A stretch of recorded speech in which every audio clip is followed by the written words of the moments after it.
Tassos, it's big intro time. Our next guest has led TED as head and written a book we've read. And he'll give us today our daily bread with his new book, Infectious Generosity, the ultimate idea worth spreading, out now. So let's feel that bliss with Chris Anderson. Good morning, Chris. Good morning, Chris. Great to meet you, man. Well, it's lovely to be here. So pleased you're here. I'm so pleased you've written this book.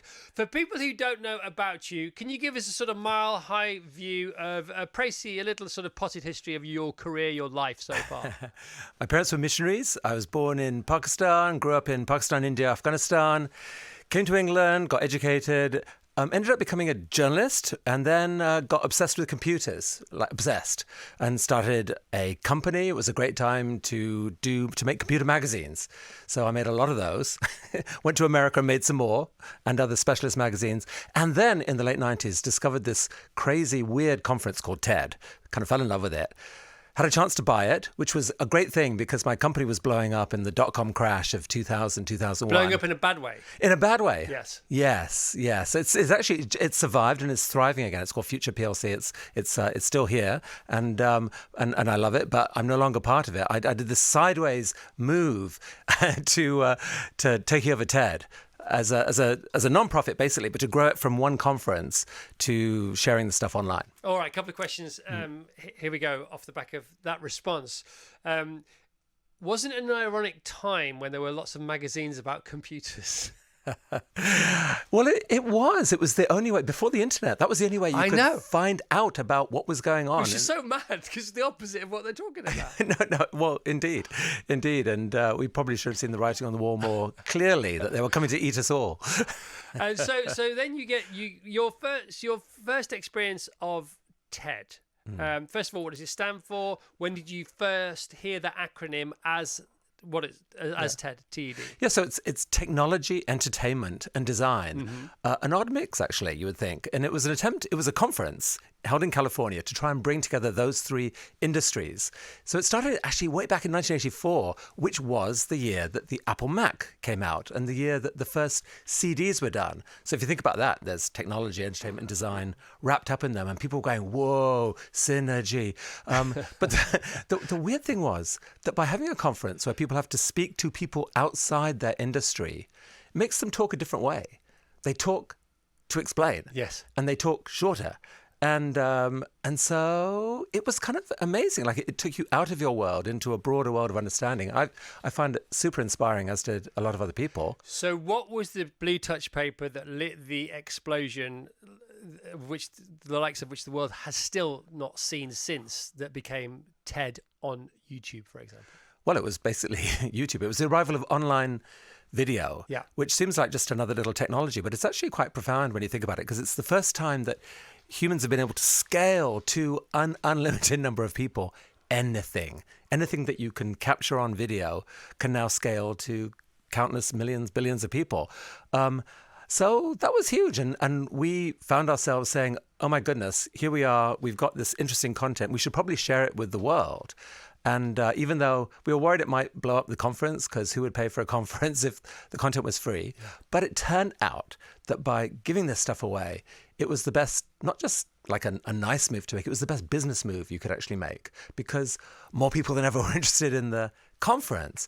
And so it's actually that got me thinking, seeing these talks go viral, and suddenly from a few hundred people visiting our website to millions, it really got me thinking, boy, the rules really have changed in this connected age. Like what you hold on to and what you should give away has changed.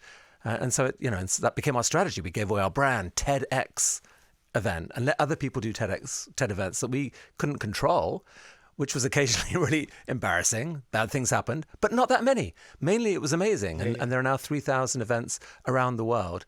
You couldn't do an organization that runs 3,000 events around the world without start staring bonkers. And the initial explosion, which was an overnight, I mean, it was like a rocket, wasn't it, to the moon, that nobody had actually bothered to create or invent. It just sort of, for some reason, it took off under its own steam via 6 initial talks. Is that right? Yeah, there were 6 initial talks were the experiment. And when we saw how people reacted to them, we thought, oh boy, we kind of need to give away all of our best. What were the numbers content. like there? Well, so the I mean, in the first sort of day or two after it, maybe 10,000 people were coming to the website instead of 1,000 or under 1,000. But it just relentlessly grew. I mean, they just continued to go viral. One of those first talks was by Sir Ken Robinson, a British educator. It's a wonderful, inspiring talk about education. And it was seen by 700 people live. And then today, 27 years later, it's still seen by several thousand people every day. Every single day. Yeah. And you were in the millions of views pretty quickly, weren't you? Yes. Yeah. And so it kind of, not with those first 6 talks, but the reaction to those first 6 talks told us that we had to give away all of our best content. Right. So we did that as soon as we could, and kind of did a big reshaping of what the org was like, and it was beautiful and amazing to see. So you were in the giving game. We were kind of in the giving game. Yeah. And it turned out to be, how can I say, enlightened giving, in the sense that it was in Ted's huge long-term interest. Yeah. And that's part of the delight of the moment, is that there isn't, I think, a contradiction between being generous in today's age and achieving something for your own long-term good. Some people might see that as a contradiction. I don't think it is. I think that is the thrilling, wonderful fact of today's connected world, that it makes sense to be generous. Yeah, it makes sense to be generous, and it's lasting happiness. Generosity makes you happier. So just speak to some of the facts behind, the evidence behind that, please. Right.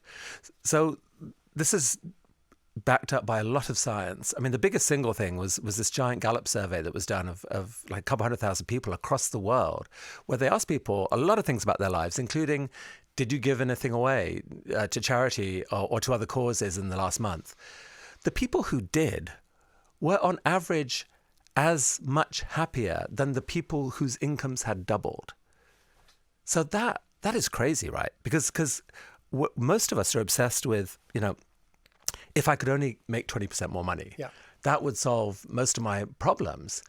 If you doubled your money, that's not quite like winning the lottery, but it's close. You can get, according to this Gallup survey, the same level of happiness by adopting a generosity spirit. And I just wish that was more widely known, because I think it's profoundly true.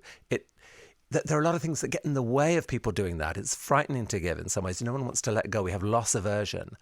But people who do, especially who give thoughtfully, it transforms how you feel about yourself and about the world and about life. Yeah, because if you could be forgiven, and we can all be forgiven because it's happened to all of us. If you double your money, you halve your problems. That sort of formula comes out of nowhere because it doesn't exist and it's not right.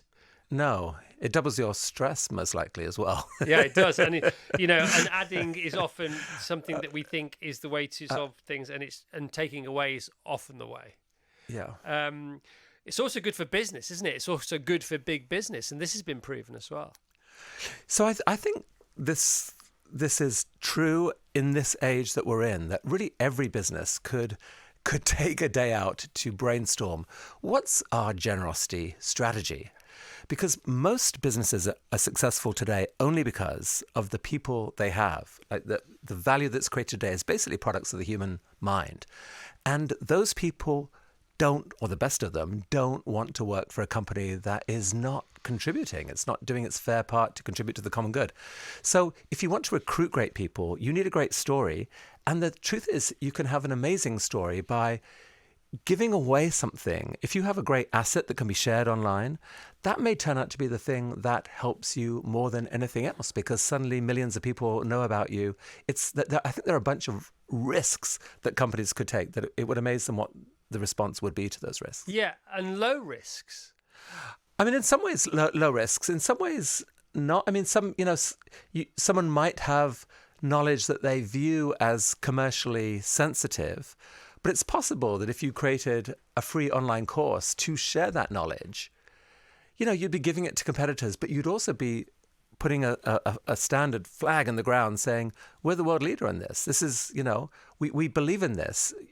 You would gain the reputation for being the wisest company in the world at topic X. Yeah. And my guess is that your recruitment would more than make up for any commercial loss. And there's that great phrase that there is energy in not clinging. Yes. And whatever this sort of IP is that you're talking about as an example of something that you could give or not give away, whenever you get to your own IP, you don't get there by clinging, you get there because you've got nothing to lose. And if you then change your attitude or your mindset to become a sort of Fort Knox of your own, whatever it may be, then that is a lock not only on the content or what perceived value you have of something, but it also locks you in a stasis of movement. It stops you developing. And if you do give it away, it continues your flow, and you get all the added energy and the benefit and the freedom of thought that goes with that. I think that's profoundly true. There can be discomfort to it, by the way. Like, it doesn't always go super smoothly, but in that discomfort, usually something better emerges. Yeah. I want to push people to the book. The book is fantastic. Talking to Chris Anderson about infectious generosity. Chris is the head of TED. He's the TED head, but also he's written this amazing book called The Ultimate Idea Worth Spreading, and it's very much on the shoulders, standing on the shoulders of what TED stands for in the first place. In the book are amazing stories that you can pick up and put down whenever you want to. You don't have to. It's not a continuing narrative. So I want to highlight some of the great stories to give people a taste of what's in it. Because it's full of stuff like the mystery experiment. Tell us about that, Chris. So there was a couple in the TED community who made some money and wanted to give it away. And so it was $2 million. And they wanted to learn something in giving it away. So they made a lot more than that and chose to give $2 million away. They made more than that, and thought that they would like to give $2 million back somehow. So we brainstormed with them and came up with this idea for this thing we call the mystery experiment that was done in partnership with the university. And what happened was that we recruited people online to come and take part in a strange experiment that would be stressful, possibly life-changing. You know, a couple thousand people applied. 200 of them from lots of different countries, different income levels were chosen. And they got this email saying, well, hello, congratulations. We'd like to wire $10,000 into your PayPal account, no strings attached. They were like, yeah, right. But when we eventually persuaded them, something truly amazing happened. There was one string attached, which was that they had to tell us how they spent it. But that was literally the only thing. There was another subdivision, wasn't there? Right. So they were divided into two groups. One group had to report what they were spending on their social media channels, and the other was supposed to keep it secret. Surprisingly, there wasn't actually much difference in behavior between those two groups, which when you hear what the result is, it's possibly even more surprising, because what happened was that more than 2/3 of that money was basically spent generously, was given away to family, friends, strangers, causes of all kinds. More than 2/3 of it. Not what most economists would predict would happen.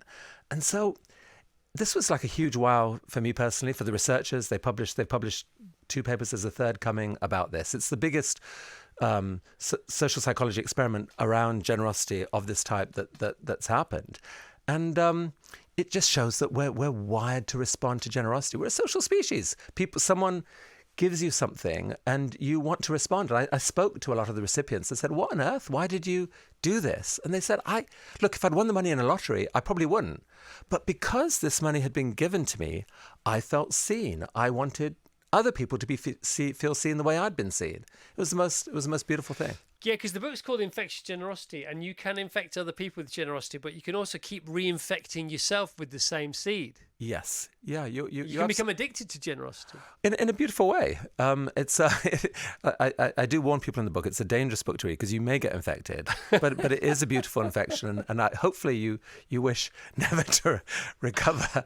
I think the way you keep infecting yourself maybe is just through gratitude. Just there's so many things when we take a minute to step back and think, to be grateful for. The fact that we're alive now in this century and not when we're all covered in sores and, with a black plague upon us or whatever, we get to live protected from the winter's chill. Yeah. That's amazing. That we have people we love, that we open our eyes and every day, if you look for it, you can see beauty. I mean, these are amazing things. And when you acknowledge them, it makes you want to give back in some way. Yeah, and please read this book. So more amazing stories in the book, and there are not hundreds of them, but there's close to 100 of these stories, and they're all fascinating. They're so engaging. Tell us about the real Superman of Bogota. the Superman of Bogota. Oh, so this mayor. So generosity, so I talk about him in the context of creativity. If you want kind things to go viral, insane levels of creativity are part of the mix. We're often just too cautious. So be creative. He was a politician who was amazingly creative. He did things like, they would. He filmed himself in the shower, for example, showing how you could save water by having shorter showers. Yeah. I think that was the story. And they had all these sort of weird things in the streets, like they would paint spots on the streets where accidents happened. They would recruit taxi drivers. Oh my goodness, I'm forgetting some of these stories. He was generous with his creativity. He was generous with his creativity. And because he was doing it for the right reasons, he seemed to be gifted more creativity from somewhere, more originality.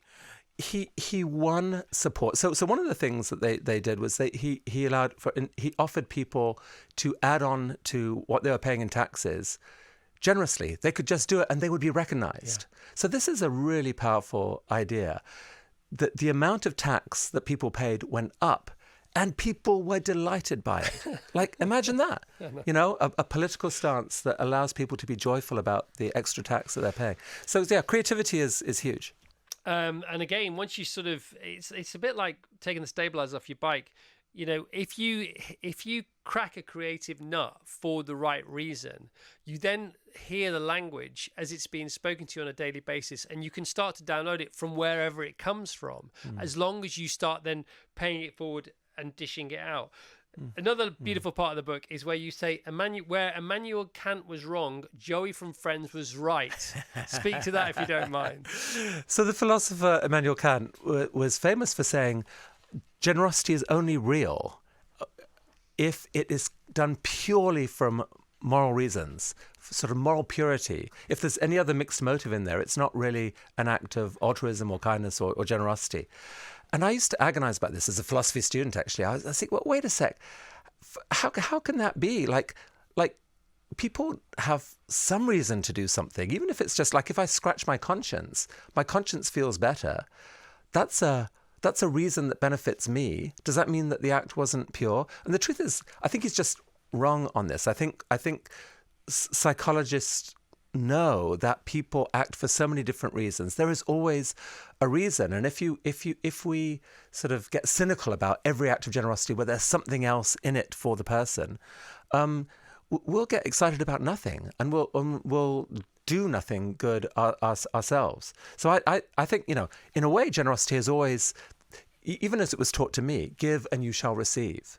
Well, hello, that's a promise that you get something back. So does that mean it's no longer moral that you give? Well, no, it doesn't, because giving is hard in the short term. It's always hard in the short term. But the fact that today you get back a bounty of things unlike we've ever had before in history because of our connectedness, you might end up with thousands of people around the world knowing about you and your work and wanting to help in some way. Your reputation is going to spread because of this. You are going to get happy because of this. These are reasons that should be celebrated, not snarked at. And I think if we just collectively decided to do that, instead of looking for the impure motives in each other, look for the pure motives and celebrate the rest as well. Because Chris, I feel like we're in this existential battle right now. There are these different narratives out there. A lot of what spreads online isn't kind or generous at all. It's horrible. Anger, disgust, division, mistrust, all these things are dividing, tearing us apart. And I think we're in an existential battle for the future of humanity, honestly. Like, we are in danger of hating each other so much that we won't be able to do anything together. We won't be able to solve any of the problems that we're facing, and we are facing huge problems. So the stories we tell each other about each other are crucial. And right now, one of the things that's gone horribly wrong with the internet is that social media algorithms are rewarding people who tell dark stories. It's the quickest way to get attention, is to say, ooh, big threat, big danger, look how horrible they are. Everyone goes, yeah, tell me more. Click, click, click. And so they're the people who have become the loudest voices. And it's resulting in us just losing trust in each other. I think that's so dangerous. I think to speak to what you just said there, I think we're in danger of fooling each other that we hate each other, not into hating each other. I hope that's right. Because we don't, because it's not our natural state to hate each other. And also, when you get up in the morning to hate, you have to re-hate. You wake up. Most of us are very fortunate to wake up with, whether we realize it or not, with love in our hearts. And if you're angry about something, like if you have a row with your spouse, you have to remember to be angry again the next day, because you don't want to be angry. So there is a rage not against the machine, or there's a rage. You can be on the rage bus and just forget to get off it, if you like. Talking about celebratory people and people being celebrated for being generous, there is no better sort of poster person for that in the world than MrBeast. Now, for people who don't know who MrBeast is, because he's got this ironic name which he came up with because he's really clever and he's such a student of his art now, which is YouTube. He's still only 25. His real name's Jimmy. Yeah. Tell everybody, give us again a mile-high view of MrBeast, and then tell people what he does, why he does it, and to be generous or not to be generous. Is that the question, or is it how to be generous or how not to be generous? Is that a better question? Right. So Jimmy Donaldson decided, like as a teenager, he was obsessed with YouTube, and with a group of friends, fought hard to crack the code of what does it take to be successful on YouTube? How do you become a YouTube star? How do you get videos to go viral? And studied every aspect of it, from how you edit a video to the little picture you put up and the headline and so forth. And basically ended up attracting an ever bigger audience, even as a teenager. And I think he... instead of college or whatever, he became this incredible... Well, his mum thought he was going to college and he used to go and sneak off and stay in his car all day. There you go. Because she said, you either go to college or you leave home. So he had to pretend to go to college because he couldn't afford to leave home. And then when he could afford to leave home, he told his mum he hadn't been going to college, but don't worry, because he could now afford the rent elsewhere. Exactly. So his success has been astonishing. I mean, he now has more than 200 million subscribers on YouTube. Yeah. So it's absolutely breathtaking. He puts up a video, and within a week, it's typically seen by 50 million people. I mean, there is no terrestrial media channel, I don't think, that can match those numbers. And this is a guy with a few friends who's done this. Now, what he's discovered and what is beautiful and hopeful for the future is that he's not out there being a merchant of doom. Like much of social media, he is out there celebrating the wild, the fantastic, the exciting, the amazing, and often the generous and the kind. He takes great delight in these amazing stories of, I mean, some of them are kind of, these fantastical games that he'll put people through, but they're often, what he does is full of surprises. He set up a car dealership so that people could come in and they'd see this amazing car and ask how much it was. And he'd say, well, it's $50, it's yours. And they go, what? He said, no, it's yours. And he he'd say then, okay, 25. It's so funny, isn't it? Funny, exactly. It's funny. And then he's done videos like, hey, 1,000 people got their sight back through cataract surgery. Yeah. And these videos, you look at the people, you look at their reaction, and you can't help but be emotionally moved by it. Now, he has his critics, people who say, well, cataract surgery, hello, you're not addressing the underlying problem of public health inequity, or, why only 1,000? Or there's lots of ways in which people can snark. And it's true that there is an important role for system change and for all these other things. But I think two things. One is I've become convinced, just talking to the people around close to him, that he is the real deal. He is in his heart determined to do this for good, for the long term. He's making a fortune. He plans to recycle it all. Two, it's done with respect for the people he's done. There are some kindness videos that are out there where people get ambushed and something kind has happened. About? Yeah, and you can cross a line there and exploit people just for the views. I don't think that's how to view him. I think the main way to view him is that he is inspiring millions and millions of people in the next generation. He's especially popular among teenagers and even My under 10. My kids love him. Yeah. I love him. I actually love his videos. I really do. I think they're amazing. They are amazing. He's teaching people that kindness can be cool. Yeah. Kindness is cool. Jeez. Now, What about that? Because cool, this is the fundamental problem that the rest of us have been wrestling with our whole lives, is that good is boring, evil is compelling. Yeah. This is down to our quirky human nature, the things that we're drawn to and pay attention to. Every artist has discovered this, every storyteller. And when it comes to the battle that we're fighting now for, if you like, the soul of humanity going for, like, I think it's a huge problem. But he is showing that actually there is a different way. And I think you can make quite a strong case that the generation coming through is sick already of the mean world that we are showing them. I think you're completely right. And I think it's really patronizing of us to say, oh my goodness me, the kids are imperiled. Yes, of course they are, to do with their young brains and their impressionability and the neuroplasticity. But hang on a minute. You know, they also are more armed with what it would take to see the problem more clearly, less insecurely and fearfully, and do something about it. And if he's leading the charge, I think that's more than all right. You talk about, once again, just got to tell you, Chris Anderson is who we're talking about his book, Infectious Generosity. Chris is also happens to side hustle, head of Ted Head. Loads of great stories. MrBeast is one of them.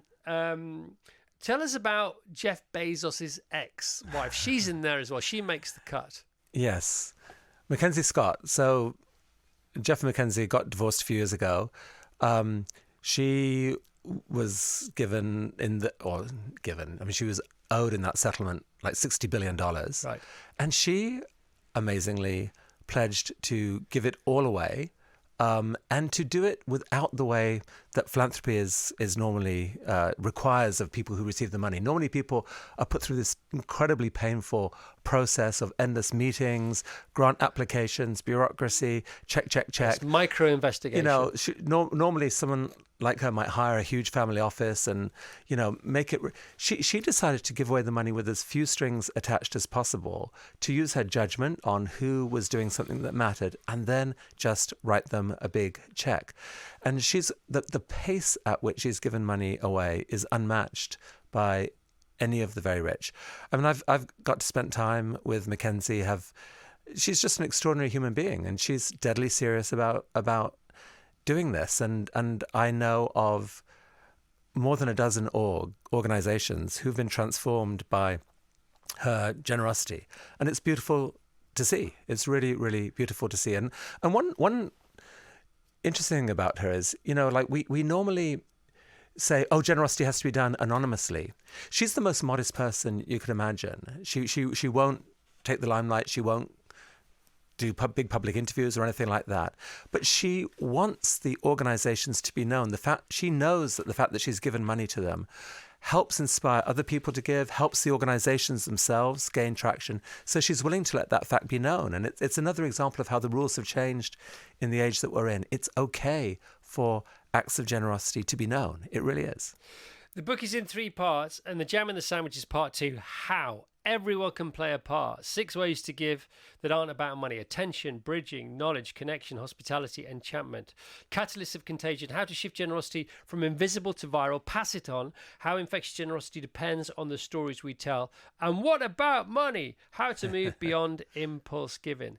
It is amazing. I love everything about the book. I love the synopsis at the back. I love the letter you write to us, a heartfelt, open letter at the end of a book you've also happened to have written. I love what your friend said, because he read a draft of your book, one of the first drafts of your book, and he came back with the simple comment, what is the most generous version of everything I do? I'm going to think about that. Whether it's opening the door for someone, whether it's how I exist at work, whether it's how I'm with my wife, whether it's how I make my bed, whether it's what I do with my spare time, how am I to myself? What is the most generous version of everything I can do? That's a very useful question. One that's so useful, it clearly struck a chord with you because you put it in your book. Yeah, it did move me, and it challenged me, actually. Because the thing about that is that generosity mindset is essential to do any generous act. What he's saying there is that he's looking for that generosity mindset. Normally, Chris, we kind of sleepwalk through our day, most of us. Like, we're in, you know, our instinctive selves carries us through. We walk, you know, commute to work, whatever. We're obsessed on what we're doing. And we don't have time. We don't have cycles. We don't have to think about other things. the first act of generosity is finding somehow that willingness to shift attention to something outside ourselves. And that's what he's saying is I found myself wanting to spend attention just thinking, is there just a slightly more generous way I could be? And what he says is that, so, he's in a supermarket and instead of just going through and paying, he'll stop and smile and thank the person he's paying. Yeah. Just things like that change that person's day, change your day. And they're actually really small and easy to do and make you feel a little bit happier. We find it shockingly hard to do. Well, it's a little bit happier, sometimes a lot happier, but whether it's a lot or a little bit, it's happiness that lasts longer, because this kind of generous satisfaction is what you regard, you state as being resistant towards hedonic adaptation. And again, there's science behind that, isn't there? Yeah, there is. So everyone listening to this will know that when we acquire stuff, we get excited about it. Here's some great new toy or even a car or, whatever it is. We get very excited about it for a bit.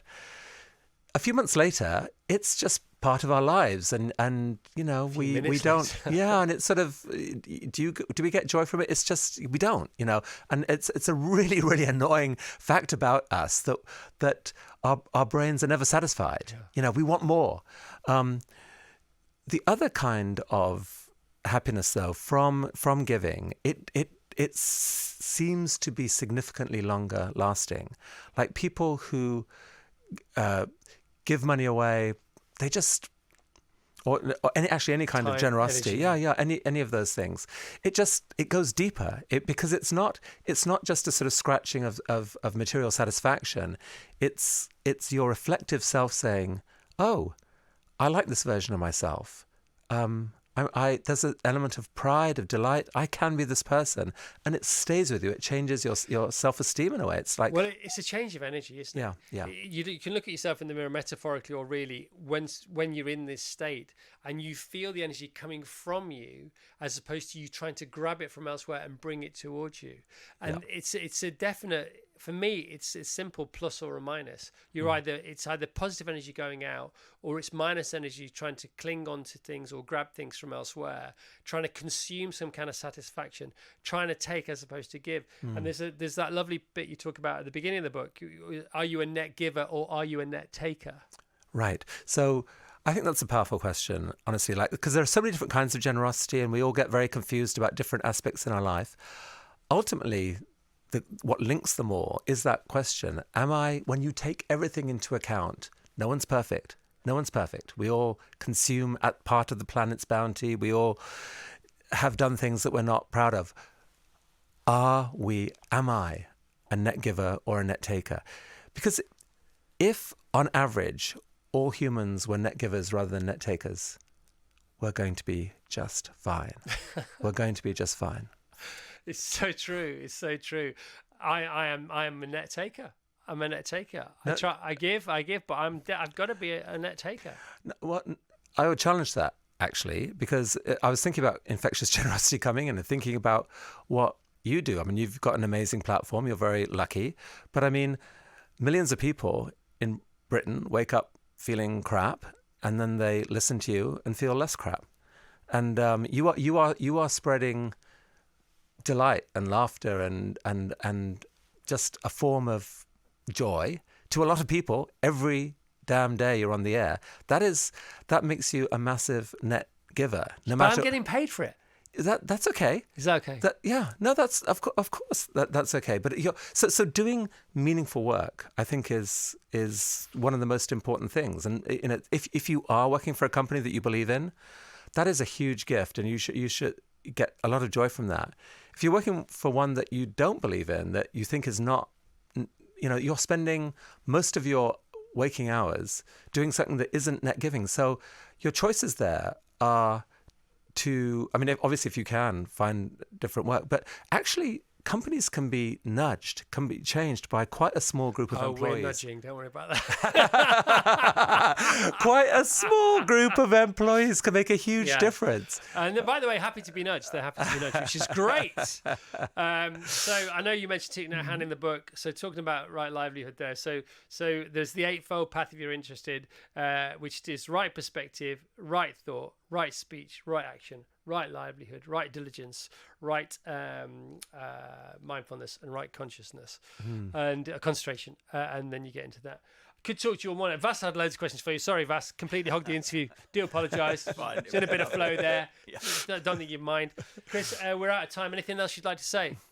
No, just thank you for this and for what you do. Oh, but I will say one other thing. There's an AI. If you want to play with an AI, there's an AI you can play with. It's at infectiousgenerosity.org. It will help you brainstorm how you can do your infectious generosity thing. So it's really fun. How many people work for TED? 200. 200 people work for TED, and they create all that sharing of ideas and sharing of inspiration. Are you allowed to say which are your top 3 TED Talks? Not officially, in your own opinion, or are all your children are your favourites? I mean, gosh, I'll never forget Seken and for the ripple effects from that original talk back in the day that continues to spread. So if you haven't seen that one, you should definitely see that one. For anyone who's interested in this topic, there's a beautiful talk by someone called Sarah Lomelin on giving circles and how actually anyone can create a little circle of friends and figure out what you want to do with that. That's really a beautiful talk. That's what MrBeast did. Yeah. And TEDx, big up TEDx, long live TEDx, responsible for breakouts, brilliance such as Brené Brown and various other people. Exactly. What's the next 12 months look like for you? Well, TED continues to, we're trying to be brave in this sort of very complicated media age. We've got a new conference coming out called TED Next. So Nice. next generation, new formats, all those kinds of things. That'll be happening in October. And I'm obviously thinking about other ways to spread generosity. Especially I'm trying to persuade some of the very rich to do a lot more with their money. Rather than snark at them, I think there's a big opportunity to try and encourage them just to dream bigger and build a golden bridge and invite them to meet you there. Something like that. Yeah. All right. Great to see you. All right. Great to see you, Chris. Give my love to Jacqueline, and by the way, I'm a big fan of. Oh, thank you. I'm a lucky man. Yeah. All right. Thank you so much. Virgin Radio.